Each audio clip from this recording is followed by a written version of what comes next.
In 1522, when the island of Rhodes finally fell into Turkish hands, no one imagined that one of the most glorious chapters in the history of the Order of St. John. John was just beginning. Emperor Charles V gifted them a small, rocky island in the middle of the Mediterranean Sea, which at that time housed only a few thousand inhabitants. The island, called Malta, however, would soon become the bulwark of the Christian world, and it was here that the Hospitallers experienced their greatest glory. Gerard de Thom, a Norman knight, had already founded the Hospital of St. John in Jerusalem in 1019 to care for sick pilgrims. The monastic order known as the Hospitallers, or Knights of St. John initially focused solely on healing, but after the loss of the Holy Land, they gradually transformed into a military organization. Under the leadership of Grand Master Philippe de Villiers de l'Isle Adam, they left Rhodes in 1522 and after years of wandering, settled on Malta. The island at first sight did not seem like a special gift. Barren rocks, little vegetation, and constant water scarcity characterized it. Knight Giovanni Quintin de Autun wrote of it, "This cursed place resembles hell more than the promised land." The Hospitallers, however, recognized Malta's strategic importance. Control of the island meant command over the central part of the Mediterranean Sea and held the key to shipping routes between Europe and Africa. In the first decades, the Hospitallers focused mainly on naval warfare against the Turks. Their galleys became dreaded opponents of the Ottoman fleet. The Maltese cross ships, bearing the 8-pointed cross on their sails, regularly raided the Turkish coasts. Dragut Reis, the famous Ottoman admiral, himself acknowledged, "These Maltese dogs know the sea better than we ourselves." But the Hospitallers did not shine only as warriors. Among the members of the order were numerous scholars, physicians, and alchemists. At the Auberge de France, the residence of the French knights, they established a secret laboratory where the most diverse experiments were conducted. From Antonio Bosio, the historian, noted, "The knights excel not only in swordsmanship, but also in investigating the secrets of nature." The Hospitaller alchemists particularly worked on transmutation of gold. From Giovanni Caravita, a Neapolitan nobleman who became a Hospitaller, left detailed records of his experiments. During his work, he attempted to produce the philosopher's stone through experiments with antimony and mercury. "True gold does not emerge from the earth, but from the union of spirit and matter," he wrote in his secret notes. One of the order's most famous alchemists was Fra Stefano Donati, who lived in the 16th century. Donati achieved particularly notable results in medical alchemy. He created the first Maltese healing water, which allegedly cured patients of all diseases. Contemporary accounts claimed that this miracle water could even heal the plague. From Donati's laboratory was located in the natural caves beneath Valette. The Hospitaller alchemists had discovered that the island's limestone caves provided ideal conditions for certain chemical reactions. The constant temperature and high humidity allowed many experiments to succeed here that failed elsewhere. But the true test for the Hospitallers came in 1565, when Sultan Suleiman I marched against Malta with a massive army. The event known as the Great Siege served not only as a military trial, but also as a spiritual test for the knights. Grand Master Jean de la Valette was not only an excellent commander, but also a deeply religious man, versed in hermetic sciences. During the siege preparations, the Hospitallers prepared their defensive positions using special procedures. From Paolo de Monte, who was the order's alchemist engineer, patented a fire mixture called Ignis Graecus. This was an improved version of the secret Greek fire, produced from seawater and local minerals. The mixture ignited on contact and burned even underwater. The Turks arrived on May 18th with an army of 40,000 men. Dragut Reis personally led the siege and was confident of victory. "These Christian dogs will surrender within 10 days, he told Piali Pasha. The Hospitallers, however, thought differently. Grand Master La Valette convened the chapter general and through a mysterious ceremony consecrated the entire island to the marriage of Mars and Venus. This alchemical ritual was part of the Hospitallers' secret knowledge. According to Hermetic tradition, Mars was the god of war and iron, while Venus was the goddess of love and copper. The union of these two principles allegedly made the defense invincible. From Benedetto Orsini's records state, during the ceremony, every knight drank a sip of the water of life and vowed to die rather than surrender. The recipe for the water of life was the Hospitaler's most strictly guarded secret. Contemporary records indicate that this potion contained local medicinal herbs, antimony, and a secret ingredient known only to the Grand Master. The mixture allegedly increased human endurance and reduced pain sensitivity. In the first weeks of the siege, the Turks inflicted massive losses. The defense of Fort St. Elmo was particularly heroic. Portuguese knight Luca de Braganza wrote of the battles, "The Turks come like ants, but we fight like lions." The defenders employed Fra Monte's Greek fire, which caused terrible chaos in the attackers' ranks. If you enjoy this fascinating story, share it with your friends and follow us so you don't miss more secrets of the knightly orders. The Hospitaler's alchemical knowledge was not only manifested in weapon making. From Giovanni de Castellar, a Spanish knight, developed a special medicine known as aqua vitae maltensis. This substance allegedly healed wounds and gave strength to exhausted defenders. The preparation required seawater, local medicinal herbs, and a mysterious white powder. The secret of the white powder remains a mystery to this day, from Castellar only noted in his records, a gift from the Holy Land left to us by the masters of Jerusalem. Some believe this powder was limestone from the Holy Land, others think it was some rare earth compound.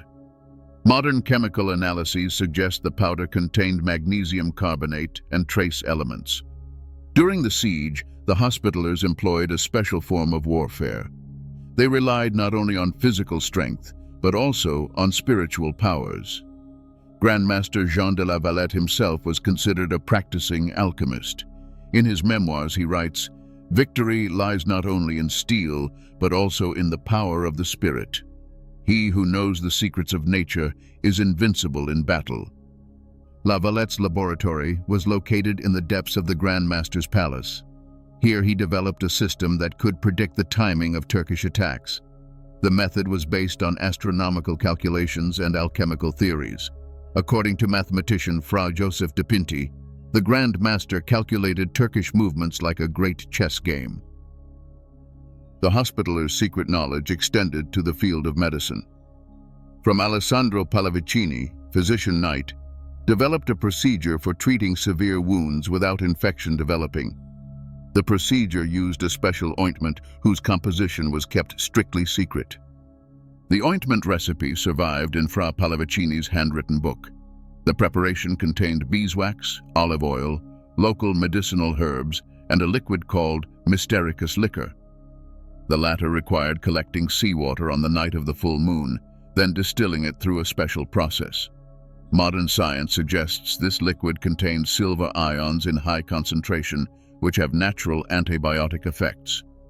At the most critical point of the siege, on August 6th, the Turks came close to the final breakthrough. Mustafa Pasha launched a massive assault, and the collapse of the defense seemed inevitable. At this point, Grand Master La Valette resorted to the ultimate weapon. He ordered the execution of the great alchemical work. This ceremony was the Hospitaler's most strictly guarded secret. From Antonio de Zuniga's records state, all knights who could walk gathered in the chapel of the sacred infirmary. The Grand Master drank from an ancient chalice, then passed it to everyone. The drink consumed from the chalice was allegedly the Ultima Medicina, the ultimate medicine. The recipe for Ultima Medicina is lost, but contemporary descriptions suggest it had incredibly powerful effects. The knights who had previously lain exhausted suddenly found new strength. Venetian knight Pietro del Monte described it thus: "As if angels had descended into us. Fatigue disappeared, and only one desire remained: to win or die."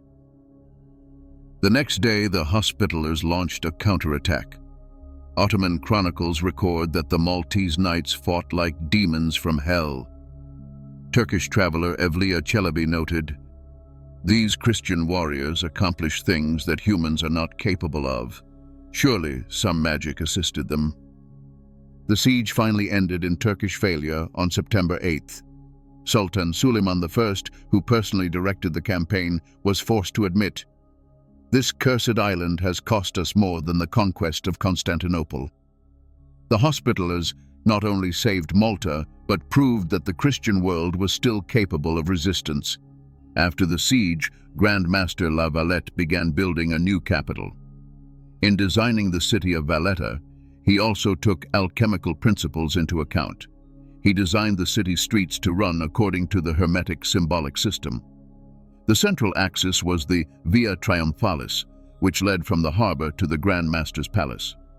According to Fra Evangelista Menga, architect-alchemist, Valette is not simply a city, but a huge alchemical mandala. The city's street network, according to Hermetic tradition, reflected the structure of the universe. The 5 main arteries represented the 5 planetary principles, while the cross streets symbolized connections between the elements. The Hospitallers' alchemical activity did not diminish after the siege. In fact, the decades following the victory were the golden age of the order's scientific research. From Ippolito Malaspina founded a scholarly society called the Accademia dei Lincei Melitensis, dedicated to the cultivation of alchemy and natural science. Among the Academy's members were Europe's most outstanding scholars. Johannes Kepler, the famous astronomer, corresponded with his Maltese colleagues. Jesuit scholar Athanasius Kircher visited the island several times to study the Hospitaller alchemists. "These knights guard secrets unknown in the rest of Europe," he wrote in a letter.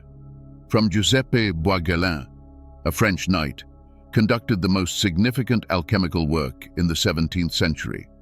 His laboratory, extending beneath the city of Medina, was one of Europe's most modern chemical workshops. Boisgelin developed the first Maltese glass, which was extremely pure and durable. This glass's special property lay in being made from local sandstone and seawater. Boisgelin's greatest discovery, however, was the elixir vitae maltensis. This life elixir allegedly prolonged human life and preserved the strength of youth. The preparation's recipe is lost, but contemporary descriptions suggest it contained gold, silver, and a mysterious powder called red powder. The red powder was the Hospitaller's greatest secret, known only to the Grand Master and 2 chosen alchemists. From Manuel Pinto de Fonseca, who served as Grand Master in the 18th century, was himself a passionate alchemist. Under his rule, Malta became an alchemical center. Pinto's laboratory extended beneath the Grand Master's palace and consisted of a multi-level cave system. The upper level housed ordinary chemical work, while the most mysterious experiments were conducted on the lower levels. One of the most interesting aspects of the Hospitallers' alchemical knowledge was their achievement in metallurgy. During Grand Master Fra Antonio de Rohan's time, they developed the special alloy from which Maltese gold was made. This alloy differed from every other country's gold and was recognizable by its distinctive color and hardness. The secret of Maltese gold lay in local minerals. Trace elements found in the island's limestone, particularly manganese and carbon, endowed the alloy with unique properties. Metallurgist Fra Giuseppe de Breteuil recorded, "The Maltese earth itself contains the secret of gold. One need not go far seeking the philosopher's stone, for it lies beneath our feet." To preserve their secret knowledge, the Hospitallers developed a complex code system. The cipher known as cipher melitensis combined Hermetic symbols with traditional cryptographic methods. From Giovanni Lascaris, a knight of Greek origin, was the creator of this system. The code was so complex that even today it has only been partially deciphered. Alongside alchemical research, the Hospitallers also achieved significant results in astronomy. In the 1760s, Fra Giuseppe de Pinto had an observatory built in Valette. This observatory was one of Europe's most modern astronomical facilities. From Antonio de Soldanis worked here, creating the first detailed map of the moon's surface. Hospitaller astronomers achieved a particular breakthrough in navigation. From Emmanuel de Rohan Polduc, developed the first precise marine chronometer, which enabled accurate determination of longitudinal coordinates. This invention revolutionized maritime navigation. The Hospitallers rule not only the sea but also time, Voltaire noted. At the end of the 18th century, however, changes arrived. Napoleon conquered Malta in 1798, ending the Hospitallers' 600-year rule. The ideas of the French Revolution could not tolerate medieval knightly orders. The Hospitallers' treasury was plundered, and many valuable alchemical manuscripts were lost. But not all knowledge perished. From Emmanuel de Rohan, the last Grand Master, had foresightedly hidden the most important recipes and manuscripts in several places. Contemporary records indicate that the essence of Hospitaller knowledge was hidden in 7 locations. 3 of these have been identified by historians: the Crypt of St. John's Co-Cathedral, the secret chamber of the Grand Master's palace, and the cave system beneath Medina. The remaining 4 locations remain a mystery to this day. From de Rohan himself wrote, "Knowledge cannot perish, it only awaits the worthy. Those who seek with pure hearts will find." The Guardian Council, created by the Grand Master, allegedly still exists and guards the secrets of Hospitaller alchemy. In modern times, several attempts have been made to reconstruct Hospitaller alchemical knowledge. In the 1920s, the mysterious French alchemist Fulcanelli claimed to possess several Hospitaller manuscripts. In his work, Le Mystère des Cathédrales, he refers to the work of Maltese alchemists. The Hospitallers knew the secret of true gold, which consists not of metal, but of light, he wrote. Dr. Eugene Cancelliet, Fulcanelli's student, visited Malta in the 1950s and spent several weeks in the archives of St. John's Co-Cathedral. Upon his return, he claimed to have found Fra Boisgelin's supposedly lost laboratory notes. Based on these, he attempted to reconstruct the recipe for elixir vitae maltensis, but the experiment was not successful. Perhaps the most interesting aspect of Hospitaller alchemy appears in the field of medical applications. Modern research has confirmed that several Hospitaller medicines indeed possessed healing effects. According to analyses by Dr. Joseph Galea, a Maltese medical historian, the Hospitaller aqua vitae was a complex antibiotic mixture that was ahead of its time. The Hospitallers' medical knowledge, however, went beyond the possibilities of their era. From Alessandro Albani was the personal physician of Pope Clement VIII and allegedly could cure invisible diseases. Contemporary accounts suggest that Albani employed a special diagnostic method based on observing the patient's aura colors. We now know that this method was an early form of what we today call bioenergetic diagnostics. From Albani was presumably able to perceive the human body's electromagnetic field and draw conclusions about health problems based on this. This ability, which we now know as medical intuition, is extremely rare but exists. The Hospitallers' alchemical legacy manifests not only in scientific achievements but also in spiritual approach. The order's members united mystical seeking with practical application. Ora et labora et experimenta, pray, work, and experiment, was the motto of the Hospitaller alchemists. This holistic approach, which connected religion, science, and mysticism, was ahead of its time. Scientists working in modern quantum physics and consciousness research now acknowledge that the relationship between matter and consciousness is much more complex than classical science assumed. The Hospitallers' perhaps greatest legacy is the perspective that true knowledge is not merely technical information, but wisdom. Fra Giuseppe Boisgelin wrote, "The true alchemist seeks not how to change lead into gold, but how to transform himself into perfection." Today, interest in Hospitaller alchemy is growing again. The alchemical instruments and manuscripts preserved in the St. John's Co-Cathedral Museum attract increasing numbers of researchers. Under the leadership of Dr. Michael Grech, a Maltese historian, an international research team is working on reconstructing Hospitaller knowledge. The research results are surprising. It has emerged that the Hospitallers' alchemical knowledge was much more advanced than previously assumed, according to Dr. Sarah Mitchell, a Cambridge chemist. The Hospitaller recipes describe the production of compounds that modern chemistry only rediscovered in the 20th century. Particularly exciting is the reconstruction of Fra Donati's perpetual motion experiments. The Hospitaller alchemist attempted to build perpetual motion machines in the 16th century. The surviving drawings suggest these machines would have harnessed the energy of Maltese wind and sea. According to renewable energy expert Dr. James Williamson, Donati's machines were early examples of sustainable energy utilization. If you want to learn more about these fascinating discoveries and the secret world of the nightly orders, be sure to subscribe to the channel and share it with others.